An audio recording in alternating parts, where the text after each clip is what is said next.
Group 1 ద్వారా చేపట్టిన 563 నియామకాల్లో non local కింద 2 మాత్రమే అవకాశం ఇవ్వాల్సి ఉండగా 9 మందికి ఉద్యోగాలు ఇచ్చారు. ఆ 9 పోస్టులు కూడా మన ఎస్సీ, ఎస్టీ, బీసీ మైనార్టీలకు రావాల్సిన ఉద్యోగాలు.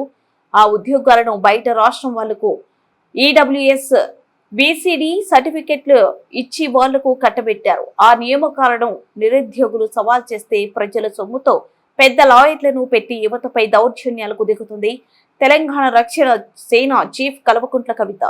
కోటా ఉంటుందో అదేదో నాన్ లోకల్ కోటా అన్నట్టు వాస్తవానికి అందులో 2 రావాలి బయట వాళ్ళకు ఉద్యోగాలు, కానీ 9 మందికి ఇచ్చిర్రు. ఆ 9 మందికి ఇవ్వడం కూడా ఇక్కడి ప్రాంతంలో ఉన్న ఎస్సీ, ఎస్టీ, బీసీ మైనారిటీ మహిళలకు రావాల్సిన ఉద్యోగాలన్నీ కూడా కంప్లీట్గా బయట రాష్ట్రం వాళ్ళని తీసుకొచ్చి బీసీడీ సర్టిఫికెట్ ఇచ్చి ఓసీలలో ఈడబ్ల్యూఎస్ సర్టిఫికెట్స్ ఇచ్చి డైరెక్ట్గా రిక్రూట్మెంట్ చేయడం జరిగింది. అంటే విత్ ప్రూఫ్ మాట్లాడుతున్నాను నేను, ఏది కూడా తప్పు మాట్లాడట్లేదు, ఏది కూడా మనము పేపర్లో లేనిది మాట్లాడతలేదు.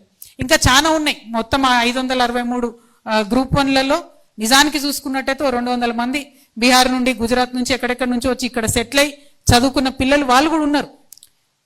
వాళ్ళన్నింటినీ కూడా ఎంక్వైరీ చేసుకోవాలి ఏం జరిగింది ఎగ్జాక్ట్ గాని. అంటే ఇక్కడ ఒక చిన్న రాజ్యాంగపరమైనటువంటి రక్షణ ఉంటుంది ఏ రాష్ట్రంకైనా. ఇవాళ మన రాష్ట్రంలో ఎస్టీలు ఉన్నారు, అదే పక్క రాష్ట్రంలో ఉండే ఎస్టీ బిల్ అని ఒక జాతి ఉంటుంది. ఎస్టీ బిల్స్ వచ్చి ఇక్కడ ఉద్యోగం రాద్దామంటే వాళ్ళు ఇక్కడ ఓసీలు అవుతారు, ఎస్టీలు గారు. ఏది మన స్టేట్ పోస్టులకు. నేషనల్ పోస్ట్కి ఏమవుతుంది, వాళ్ళకు ఎస్టీ వర్తిస్తుంది, కానీ స్టేట్ పోస్టులకు మాత్రం వాళ్ళు ఓసీలు అవుతారు. కానీ గ్రూప్ 1లో డైరెక్ట్గా చేసినటువంటి ఇబ్బంది ఏంటంటే అక్కడ ఆంధ్రాలోనూ రాయలసీమలోనూ ఉన్నటువంటి ఓసీ ఈడబ్ల్యూఎస్ని ఇక్కడ తీసుకొచ్చి ఇచ్చిర్రు రిజర్వేషన్. అట్లా ఇవ్వడానికి ఉండదు.